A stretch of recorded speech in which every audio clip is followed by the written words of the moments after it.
A very pleasant good afternoon to all of our viewers. We are, as usual, delighted to welcome you to Let's Talk. Let's Talk is a program that discusses real issues that impact church members and the wider society, issues that are not necessarily often discussed out in the public, but issues which we here deal with and seek to provide meaningful answers and solutions. We have been for a while sharing on various issues. Last week, we began a discussion on the Christian and performing arts, and we are going to be continuing that discussion in a little bit. Before we again welcome our special guest, I would like to remind all of our viewers that Let's Talk is here every Sabbath afternoon at 3 p.m. We are delighted that you have chosen to come our way. I can go ahead and let you know that next week we have a very exciting program coming up. A few weeks ago, we had this amazing discussion on rebaptism and its implications. And we are going to be having a follow-up out of one of our discussions from that. You may recall that there was a question on biblical marriages. So next week, we're going to be talking about unbiblical marriages, whatever that means, next week. The week after, we are going to be talking about the mark of the beast. We have some exciting things lined up for you. But for today, we continue our discussion on the Christian and the performing arts. And before we go into today's discussion, we would like to invite you to bow with us as we pray. Eternal Father and our God, we ask that you will be with us, be with all of our viewers, whether they are listening via YouTube, SLC Adventist, by the church channel, or whether they are viewing on Facebook, whether they are listening via Second Advent Radio or following through one of its streaming platforms. We're delighted to have all of our listeners and viewers from around the world with us this afternoon as we discuss this very important subject. As we continue this discussion, the Christian and the performing arts. Take full control and have your own way in Jesus' name. Amen. Amen. My friends, we have with us this afternoon back again our special guest from last week. We are dealing with Elder Charles Reed. He is an associate professor of music at the Andrews University, an outstanding performing artist. He is here to share with us this afternoon. Elder Reed, welcome. It's always a pleasure to have you with us. Well, thank you for having me back. Yeah, we want to this afternoon continue our discussion from last week. We had a very interesting discussion last week. I personally have learned quite a bit from that discussion. And we're going to pick it up there. Now, last week, we spoke about the performing arts. One of the points that I took away from last week's discussion was that about the minstrel theater in Ellen White's day, quite unlike what we have today when we call or talk about theater. And I want us just for a moment to look at that a bit. Now, of course, as I indicated and as I learned last week, there are some significant differences. Looking back on the theater back then in the early 1870s, 1880s, I suppose we can today say that there were some racial overtones. I am not sure that the people back then necessarily saw it that way, but when we look back, we can come to that conclusion. I want to ask you a question, though. We have a variety of different kinds of theatrical performances. We have opera, we have dance, we have drama, we have miming, etc. It may be a bit of a subjective question, but I was going to ask you, if Ellen White were alive today, what do you think she would say about the theater of her day? Now, that may be a difficult question to ask, but can you at least share some principles based on what she has said in the past as to how you think she may have reacted to what we have with us today?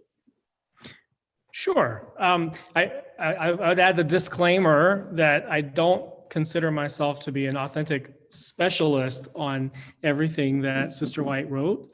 But I have done a fair amount of study into this particular issue and in relationship to music, which is the area I teach in, just to see what she had to say. And I think principles would be the right way to look at it, as opposed to trying to second guess how she might relate to theater, specific types of theater or specific types of music today. Because her principles maybe is what we can use as a guiding source in how we relate to art in our current day.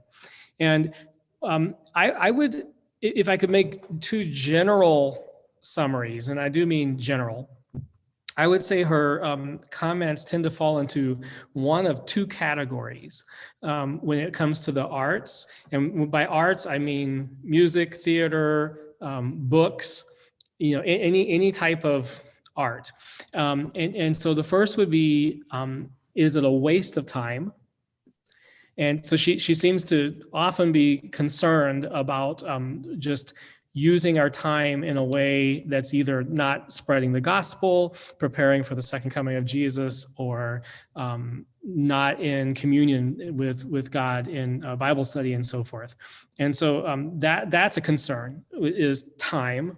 And then the other is, are we exposing ourselves to sins of the world? Are we exposing ourselves to messages that Satan, the great deceiver, can use to lead us astray from God? Would you agree with that type of assessment? I do. I want to pick you up on the first point, though. The matter of time and whether we are wasting time, not sharing the gospel, because in our Sabbath school lesson for today, this week's lesson focused a lot on the matter of rest. One may consider, a change of activity. What I heard in the lesson for this week is the whole matter of the need to stop and be refreshed. So that even if I am a preacher, I must not preach all the time. I have to rest, I have to take a break, I have to do a change of activity. So it's an interesting dimension. I was going to make reference to it last week, because the matter of us being engaged in other things other than the spreading of the gospel is important, especially as we consider the last days that we live in and the need to let's say, hurry up and finish the work of the gospel. But I also hear Jesus saying to his disciples, come apart and rest a while. The concept of taking a break, change of activity, doing something else. How would that fit into, if you are doing an opera, and I decide I'm going to come and view your opera? That sounds to me like a wonderful change of activity. It might be relaxation, and at the same time, I may be getting some kind of message there from the presentation. It's funny that you pose that question, because, well, I'm thinking of one very close person to me. I won't name the person, just to say that. But every time this person comes to see me perform, they sit down, and it's so restful they immediately fall asleep. So, no, I don't think that's what you meant by. So yeah, when we engage with the theater, with art, with music, hopefully, if we're going to really get something out of it, we're engaging also with participation on our part, which is not entirely restful. But yes, I do think I would agree that rest is a very, rejuvenation is a very important thing, and it's exemplified in the Sabbath. And especially if you're a pastor, or in my case, a coordinator of worship at PMC, the Sabbath can oftentimes be quite busy, getting at least through the morning portion. So that I can understand the challenge of finding that time. Yeah. So now let me go back to the original question, because based on now, if we take Ellen White's comments about theater, and I want to throw in a caveat. I want I intend to ask you a more direct question on this particular issue, but just for the benefit of our viewers, when we talk here about theater, we are talking essentially about occasions where people go to see live performances, not so? You could interpret it that way, but I would lump movies into theater as a genre.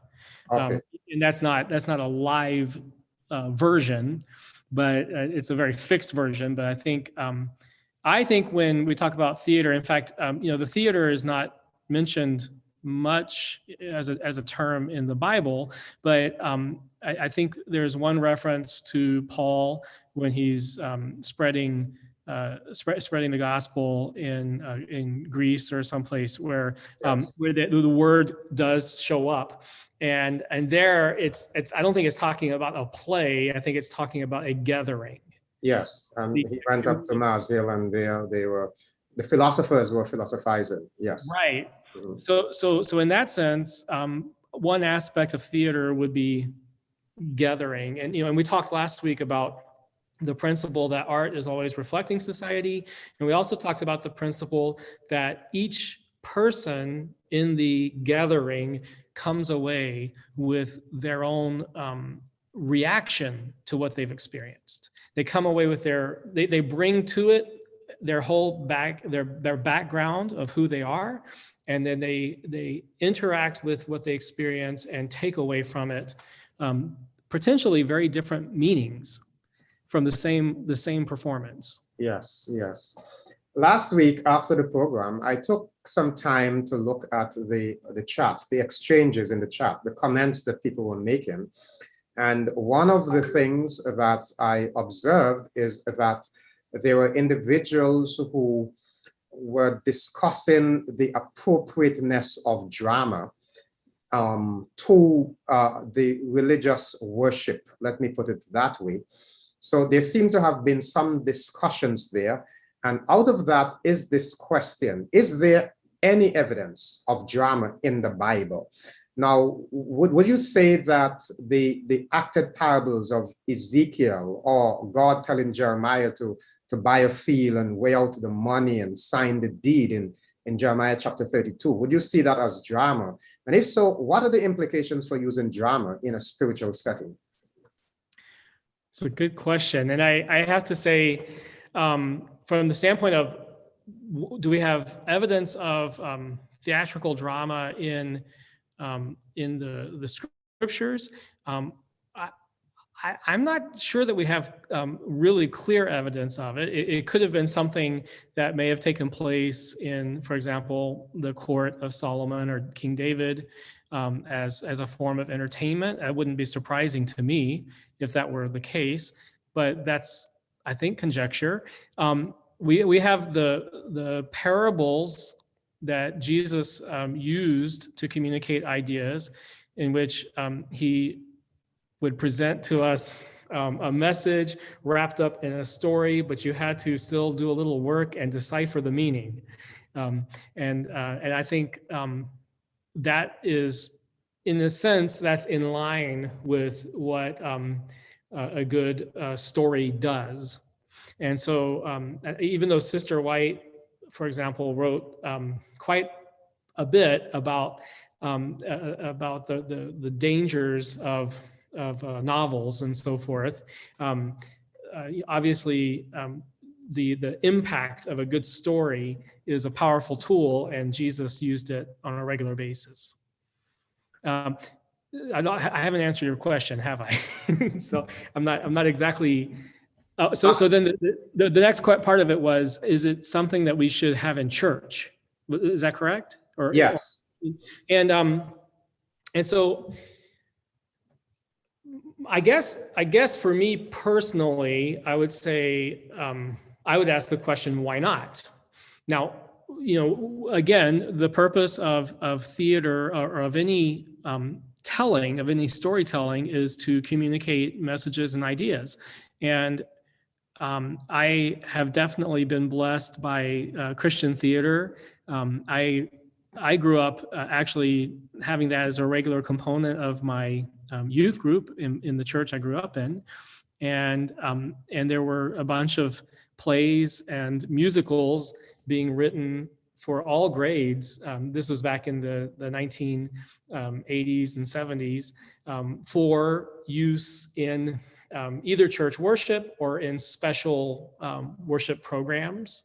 Maybe not for the main worship service, but that's definitely a possibility. And if it's something that helps to engage a group of members in presenting the gospel or presenting some aspect of the gospel, then why is that harmful? That would be my question. Well, there was another part to the question. I want to repeat that one. You may or may not comment on it, but let's take Jeremiah, for example, Jeremiah chapter 32.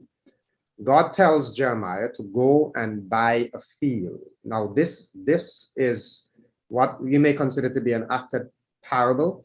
He is wanting to give a message to the Israelites, but he tells Jeremiah, go and purchase a field. After you purchase the field, take up the deed, hold it up, sign it, and when you are done with that, weigh out the money that you are given for this property. Weigh it out in the public so they can see.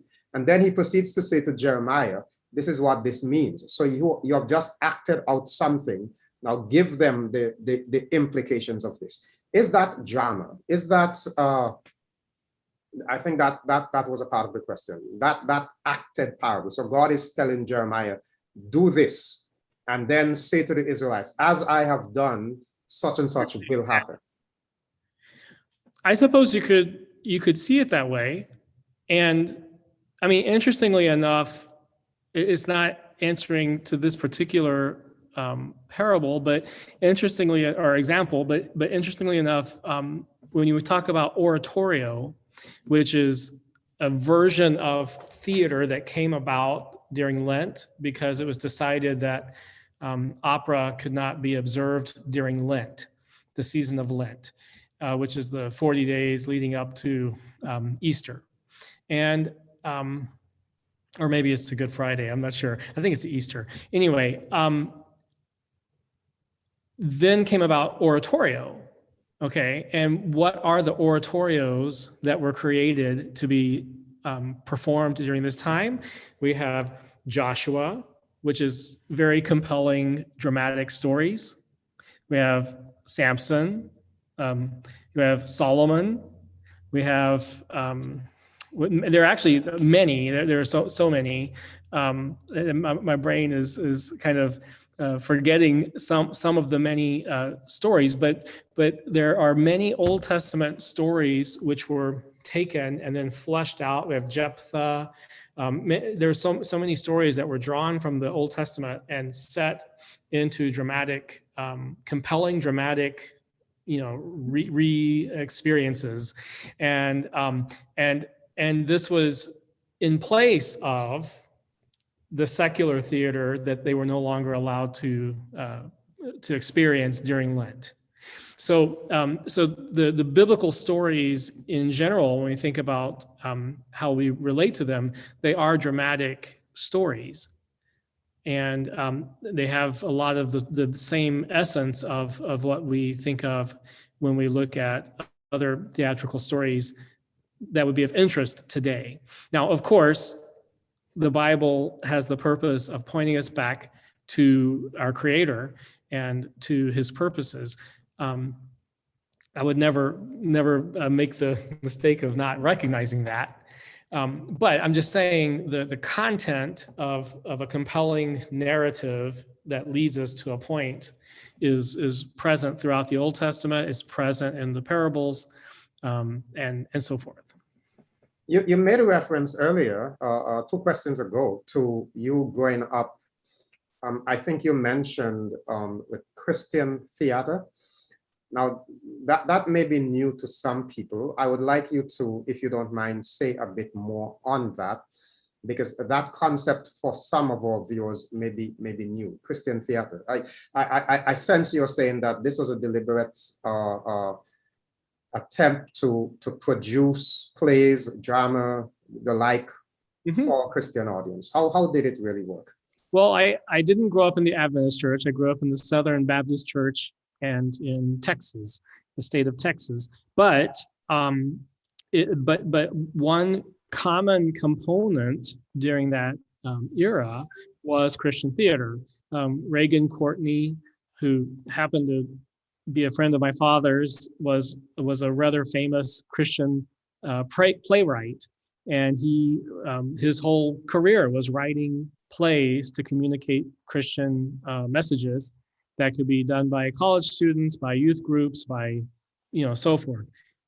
But as a child, I recall every year being involved in children's musicals and plays that were written for different age groups by different writers, and then oftentimes these materials would be combined with music as well. So they were not just always straight plays, but musicals.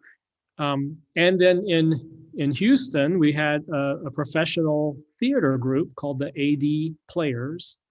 And the AD Players were a Christian theater group that expressly performed plays and Christian musicals with the point of communicating aspects of the gospel. In America as well, we have a group in Lancaster, PA, and it's called Sight and Sound Theater. And they have, it's a massive complex, a theater complex, and they mount Disney-esque productions of various Bible stories with the point of always telling the message of salvation, the steps to salvation in each of their plays, and put on these epic scale musicals with giant sets and live animals and casts of hundreds, and they employ all these people too, and people travel long distances. I know people from Michigan that drive to Lancaster, Pennsylvania to go see these plays for vacation. Now, for you as a young person growing up in church and being exposed to the Christian theater, Yeah. Now that I'm assuming is many years ago, but can you can you tell me what kind of impact do you think that had on your spiritual development? What did it aid you? Did it make the Bible more interesting? Do you think that as a result of your participation and exposure to this thing, you became a better Christian? Well, for me personally, yes.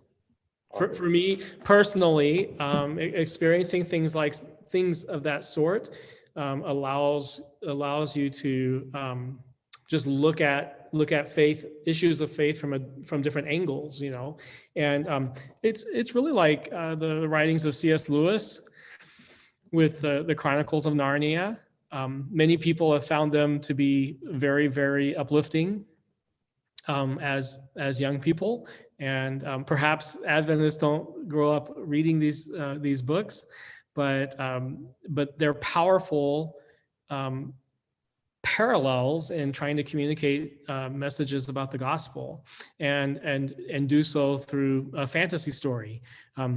2 years ago, the theater, we have a theater group at Andrews that's just run by the students, and they put on a production of The Lion, the Witch, and the Wardrobe, which is one of the core stories from the Chronicles of Narnia. And it was great. It was great. It was powerful. It was meaningful. It was fun. It was intellectually stimulating, and it was meaningful, I think, for the performers and for those who were in the audience. One of the disadvantages that we have right now, that you and I are experiencing right now, is that we can't see the faces of viewers. Yeah. But I would really like to see their facial expressions over some things. Now a question, and we're answering a question this early in the program because, and I just said this early, but it's really almost halfway through already. So we're going to have to move a little faster. But a question that is of significance here that somebody has posted is, when I'm acting as someone, am I am I telling the truth? Now, I think this goes back to a point you made last week with the Samson and Delilah opera that you hosted at Andrews. But this person is asking, and there's some people who struggle with this. When I act as somebody else, when I act as David, when I act as Jesus, when I act as Judas, am I telling the truth? Am I being truthful? Because a person is coming to look and they're seeing me and I'm pretending to be somebody else. And a person here is asking, is that truthful? Well, I hope so. And if you're going to be a good actor, then I hope you are doing your best to honestly experience the role that you're portraying. If you don't do that, then it will be inauthentic, and that would be lacking in truth, if that makes sense. Now, if we do a passion play, somebody has to be Judas. Yes. Right? Somebody's got to be Judas. If we do any biblical story and there's a negative character, well, you can't tell the story without that part of the story. And so just because a character is at odds with your personal beliefs doesn't necessarily mean that being involved in it would be bad. That's my point of view as an actor. Instead, you have to look at the overall message of what is it that this work is communicating, if that makes sense. So I'll tell you, this is a little side story, and it's about a specific opera. But I was doing a smallish role in an opera by Shostakovich called The Lady Macbeth, or the Lady Macbeth from Mtsensk. And I didn't know a lot about it when it was assigned to me. And there was a very large lead tenor part, and different people from the cast who were Russian kept telling me, you should learn that. You would be great at that. And I was watching this opera unfold as we rehearsed it, and thinking, this is just one of the ugliest, filthiest, most debauched stories I think I've ever encountered. I wasn't feeling good about it at all. And people kept telling me I should learn the lead part. And so I finally expressed how I was feeling about the opera to some of these friends. And they were shocked because as Russians, they said this was like their national piece of art. This was their national opera, because through this opera, the composer Shostakovich called out Stalin for all the corruption that was going on. And they felt like this spoke truth. This revealed corruption. It shined light on it. And it was so powerful and so important to them as a people. And so to me, as a Christian and an American, I was looking at it and not seeing it at all for what it was. It's just interesting. I mean, sometimes I'm preaching and I use an illustration. I use a real life illustration to make a point in my message. Now sometimes that illustration is okay on the surface, but other times it may be an illustration, for example, of two thieves breaking into a building to do something. And when I'm preaching in an evangelistic campaign, sometimes I use an illustration from a war scene where I am telling of the destruction of sin. So it is an illustration. Now it may not be graphic because I am telling it, but is there a significant difference with it being acted out or it being just spoken? As you mentioned before, Jesus used parables. These were stories that he used to illustrate. And when he was speaking, people were conjuring up word pictures in their minds. So is there really a significant difference? Because sometimes, to be frank, and maybe I'm saying too much, but sometimes, to be frank, when I hear a story, the impact to me is even greater because I can now use my mind to recreate the scene, so to speak.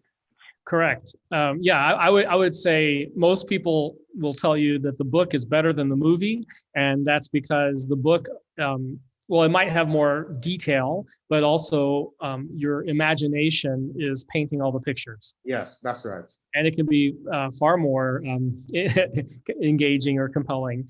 Um, I had an acting teacher in my master's program, and he used to yell at me, not yell at me. He used to chastise me in our classes for showing the audience what to take away, or showing them what to feel. He said that's not honest. He said you need to just experience the character, experience the words, experience the emotions, and let the audience use their brains to decide what it means. And he was right. He was right. That's where authentic that's where an authentic experience does take place. So, I mean, coming full circle to that question, if you are trying to portray someone else's shoes, you're not doing anybody a favor if you're really just portraying yourself, pretending to portray somebody else's shoes. You have to I, try I to be. think though, I may be wrong with this, but I think the individuals seem to be suggesting or wondering if it's ethical to pretend to be somebody else. I more think that they may be going down that slant. You know, when I'm acting the role of David, is that ethical for me to pretend to be David?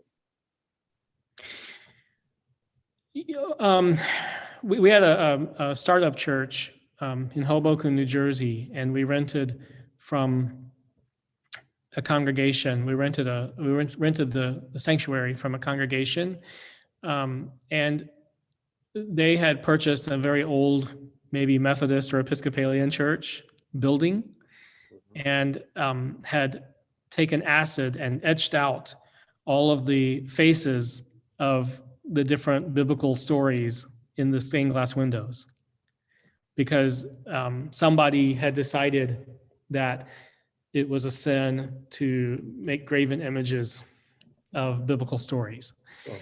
And I remember being very puzzled when I saw that. I mean, here were this gorgeous building with these gorgeous windows, except that every one of the faces had been destroyed. So I can understand the question. I do understand the question.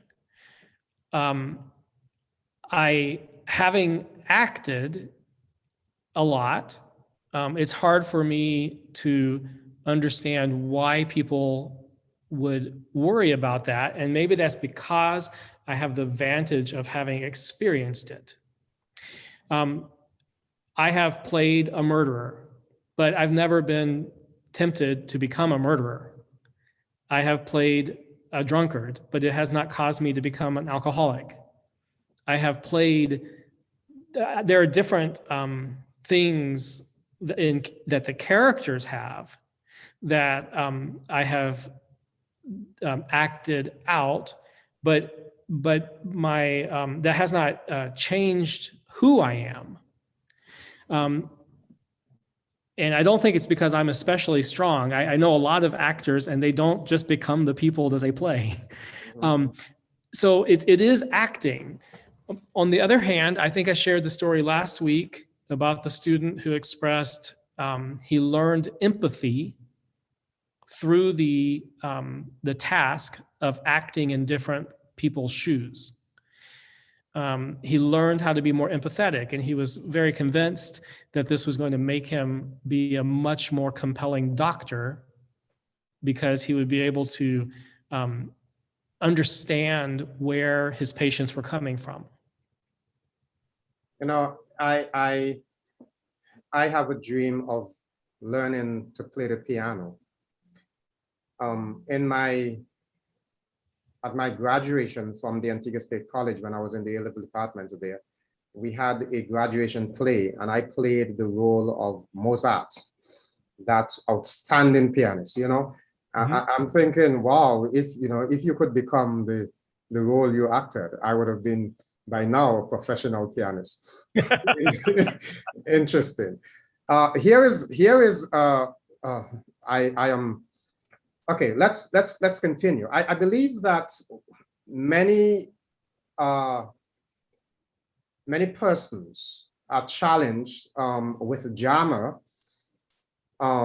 because of the entertainment aspect. You know, there is, again, I'm picking up from some of the exchanges in the chat, especially from last week, that there are some persons who may be a little uncomfortable if the church decides, you know, we're gonna state a drama.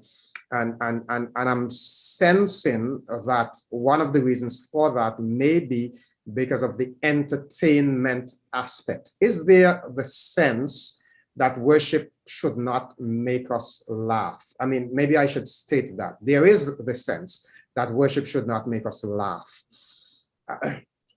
You are a worship leader. Do we laugh in sermons when a preacher tells a story that's interesting, engaging, and funny? Well, certainly. You know, I read an article once called "Even the Angels Must Laugh Sometimes" over some amazing things that happen in church.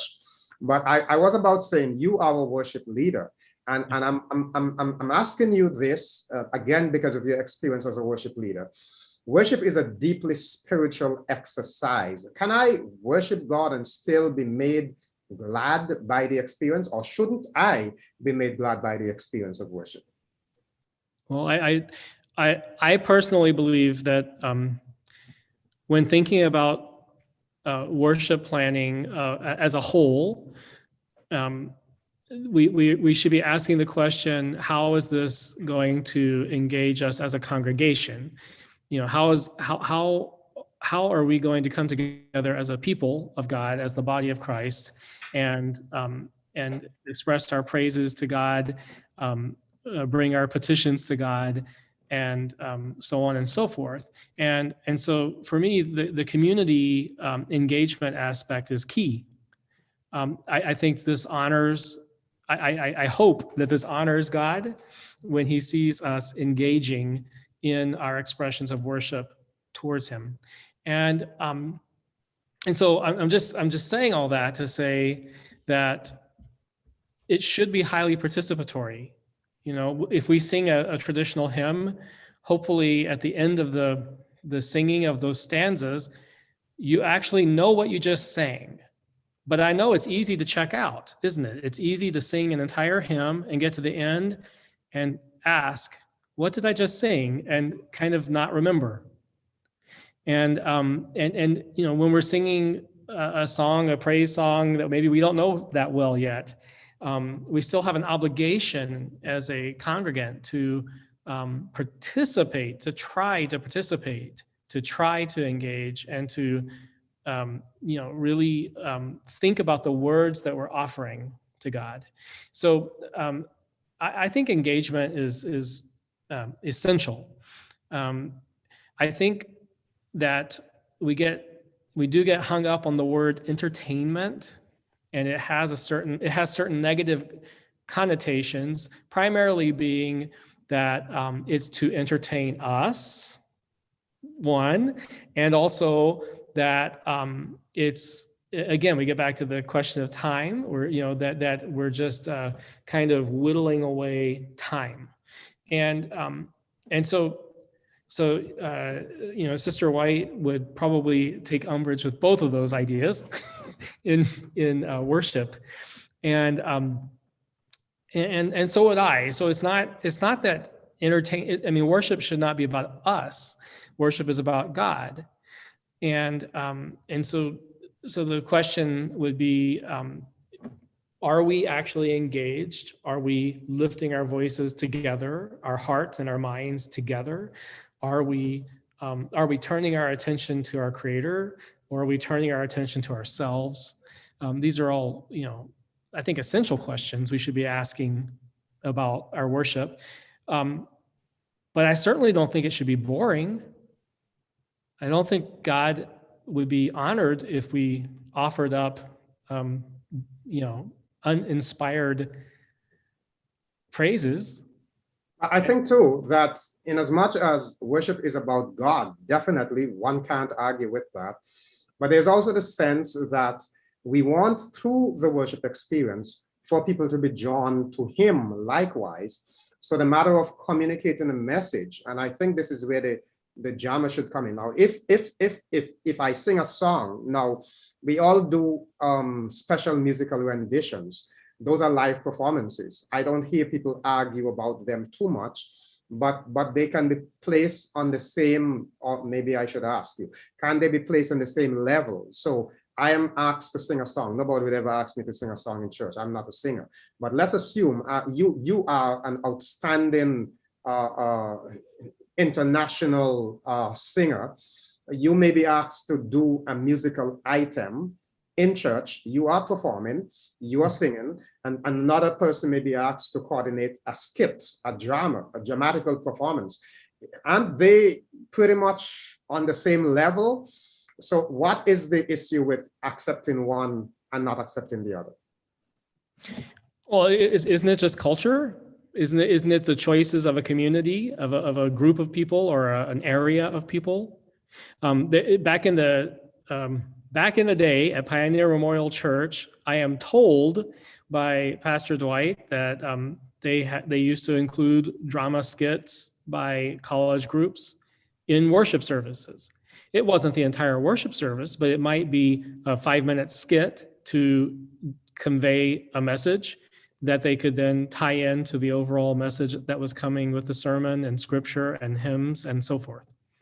And so they used to do things like that. He noted that it seems to have grown out of fashion at the moment, because trends of what younger people engage with can change.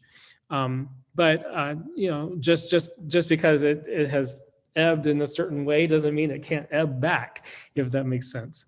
And and so in early teens, I teach Sabbath school in early teens, which is the middle school division.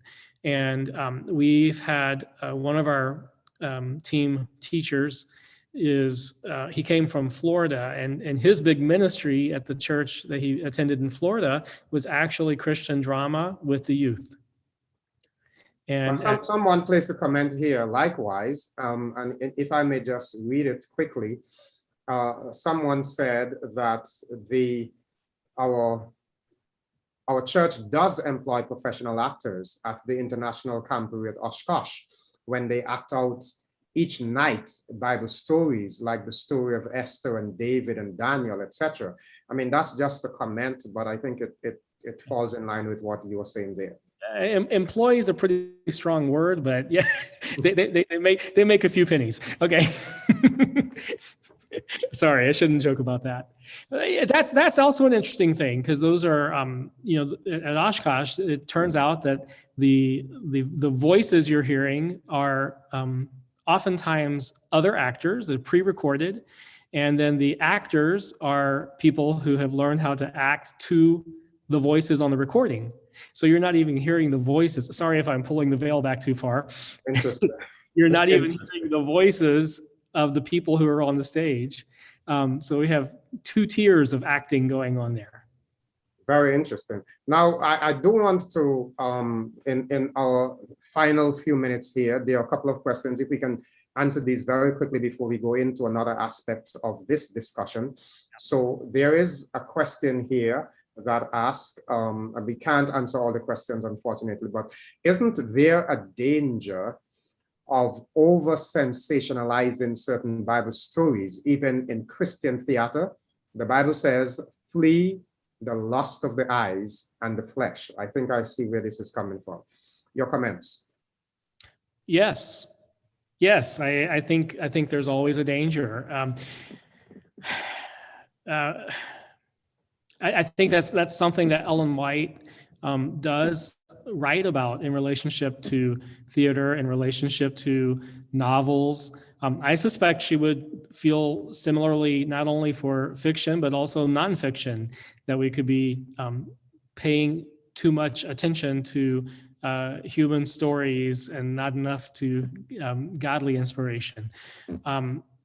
So she talks about becoming desensitized to sin, to becoming comfortable with sin because of seeing it in, in various forms, reading about it, seeing it in a theater, and so forth. Of course, when she said theater, we're talking about a very antiquated form of theater, but she did reference that. And today, I'm sure she would be appalled to see some of the topics that are expressed through the arts that most likely weren't expressed in her time, in her day. And so, at the same time, I go back to my original definition that art is a reflection of society. And I keep saying that because as long as we understand that, then we start to understand what are the messages here and why do they exist. And so in Christian theater, one would hope that our messages are the point of what we're bringing. Perhaps one way to get away from the concern of overacting a biblical story is to write news stories that convey the truths of the Bible, like new parables and so forth. But yes, this could always be a concern. It's interesting that you said that. We want to come to that in a minute, but before that, let us for a moment talk about motion picture as drama or as theater. We know that motion pictures were not invented in America until sometime in the late 1880s or early 1890s, and that these were, we may want to say by today's standards, of a very primitive nature. Now, one of the very contentious issues for people in the Caribbean, I don't know what it is like in your community, in your society, but in the Caribbean, there is still a lot of debate over the cinema. Should or should not the Christian go to the cinema? The younger generation thinks, well, it's pretty okay. And then the older generation, they quote the statements from Ellen White. And so that there's an issue. Now, of course, there is hardly a distinction for lots of Caribbean people between theater and cinema. And I think you are given a very broad definition to say that cinema to some extent is theater, but with specific reference to the motion pictures. I want to kind of zero in on this. How is it? Let me rephrase that. If a student at Andrews hosts an opera, that's theater. If that opera is recorded and later shown on a big screen in a movie house, in a cinema, fine. Now the student may go to the opera at Andrews. Is it a challenge for the student to go to the cinema to see it? From your perspective, what are the dangers associated with attending cinema, if any, today? Well, the example you give maybe doesn't make sense to me, because at most the only production value would be the person choosing the camera angles.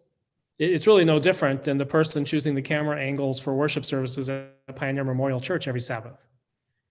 So sitting in the sanctuary is a different view than watching the online broadcast, because in the sanctuary, I have the potential to see the whole room. Mm-hmm.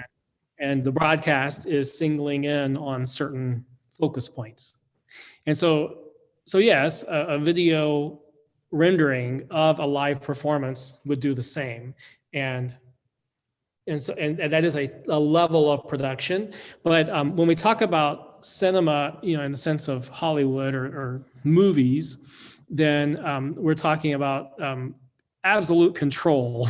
They spend a certain amount of time shooting. They spend more time on the production floor, cutting, correcting color, making sure the music's just right. Thinking about every component of every single clip in that film to make sure it's sending the message they want to send. It's highly controlled, and And so that's the biggest difference or change between a live theater production and a cinematic version. But you didn't ask this question. I would like to suggest that there's no difference watching a movie on your iPhone or your tablet or in your living room on your TV and going to cinema, with the exception of that you might be seen going to the cinema and therefore might be spreading the message that you endorse this thing. But the impact of the content should be the same, whether you see it in the cinema or see it in your private quarters. Can we separate? I'm asking. Can we separate the viewing of whether it be the movie or the live performance from other associations? Okay. You said last week, and we made reference to earlier, that the theater of the 1800s was a bit different from the theater of today, and certainly back then we did not have the cinema as we have it today. Sure. Nevertheless, because of the references made in our early church history, the discouragement for people going to these places of entertainment, so to speak, we have come with them to say it is a sin, it's wrong, it's forbidden. So what I'm asking for, is there a difference between the movie itself and the associations? Are we going to be exposed to other things there? Do we have control over what we view? I've heard people argue, for example, that if I have the television, I can turn it off, I can turn it on. If I'm sitting in the movie, I can't turn it off, I can't turn it on. People say you can walk. People say there are advertisements with subliminal messages, and I've heard all kinds of things. But for somebody who has been involved in theater, tell us, what is there to fear in going to view something on a big screen?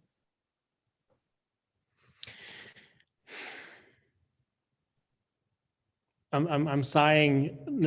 I'm trying to figure out how to proceed with that question.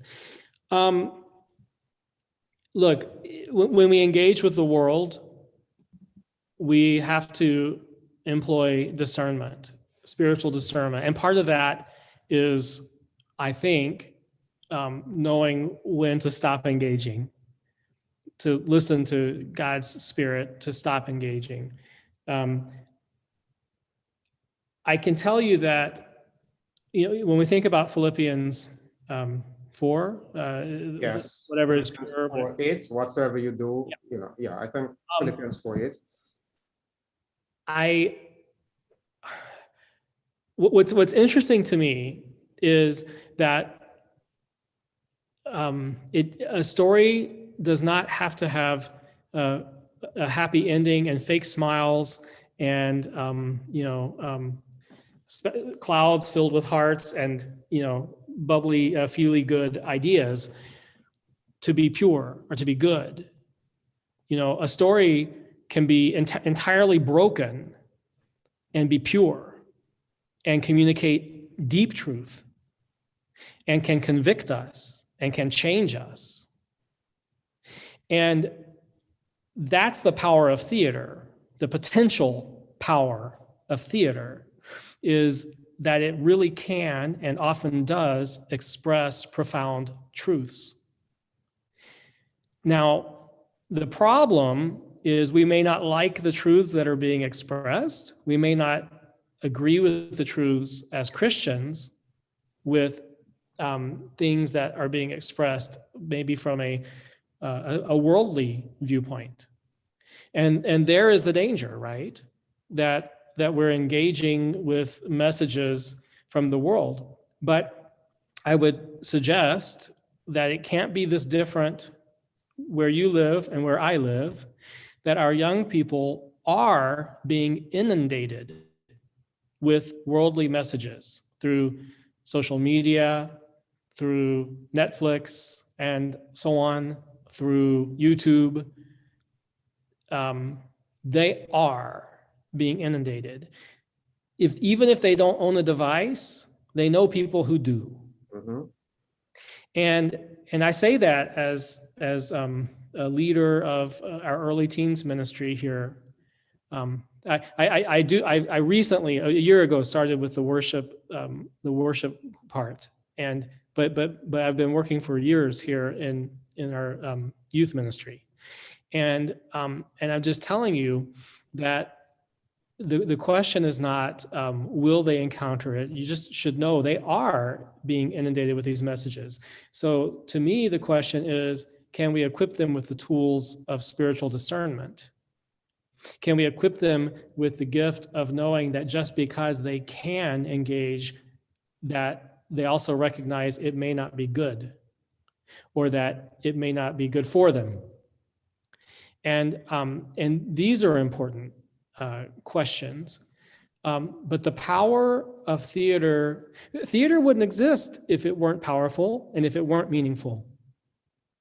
But I hear you saying something that's very significant. I hear you saying that, even without going to the cinema, our young people are being bombarded with all of these messages, trying to get their attention.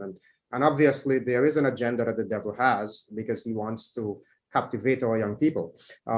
These days we have the internet, which is the world at our fingertips, and we are subjected to all kinds of evils on the internet.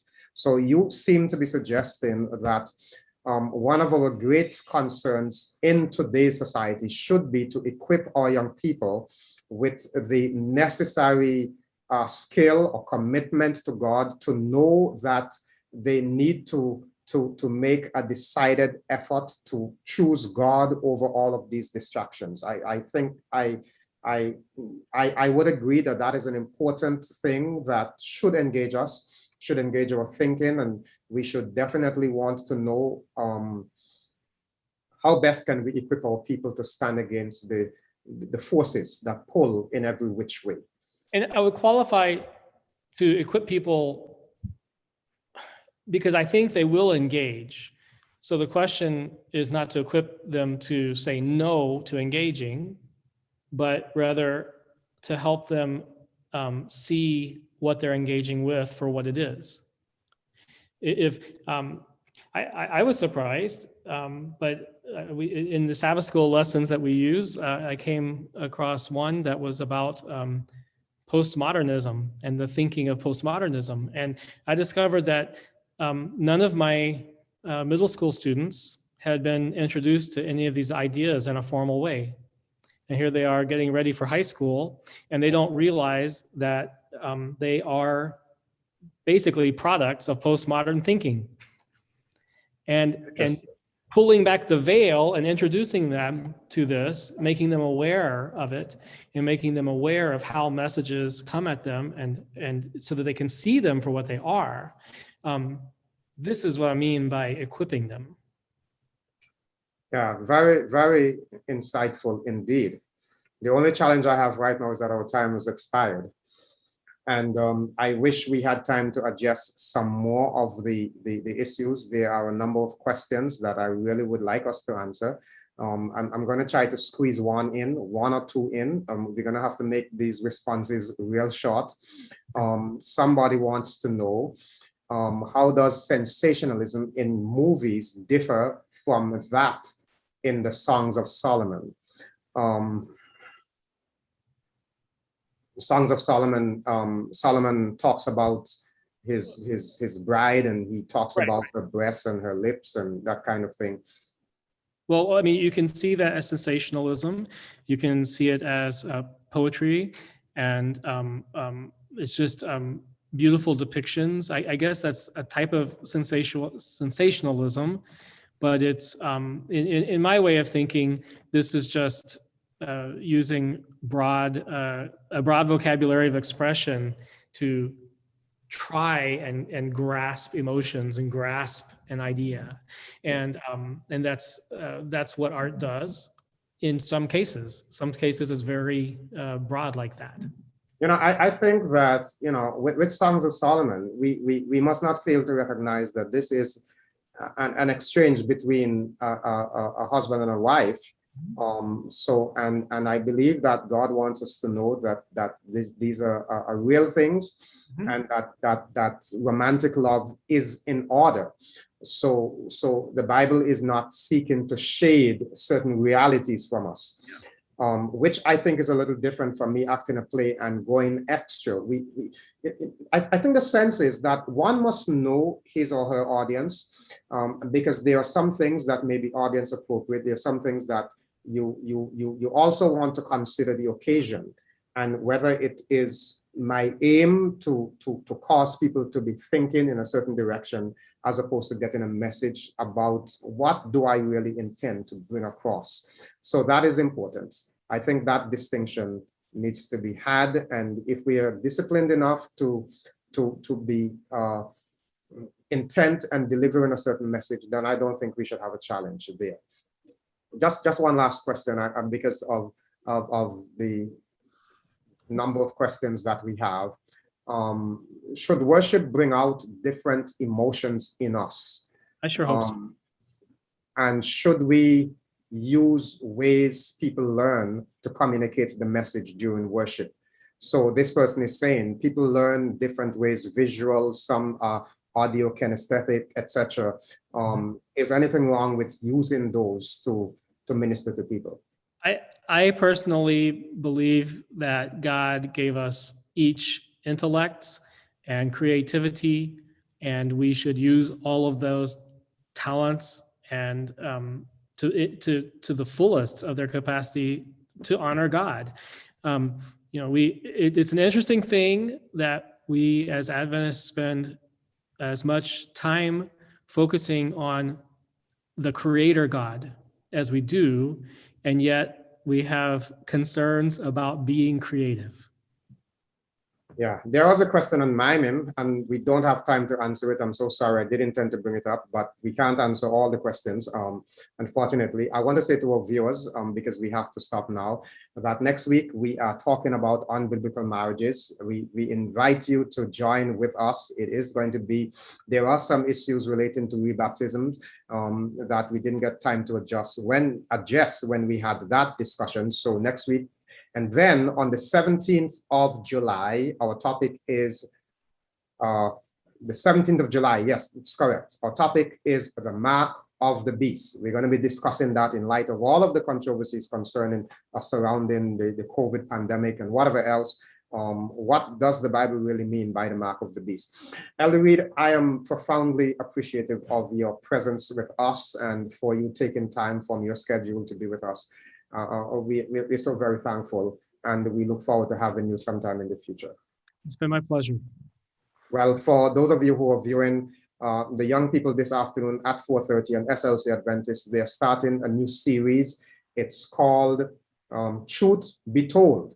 It is supposed to be a program of frank exchanges between young people. They share their ideas and their feelings about certain issues. Join them at 4:30 this afternoon on SLC Adventist for a new series, Truth Be Told. God bless you all, and we will see again next week when we talk about unbiblical marriages. God bless.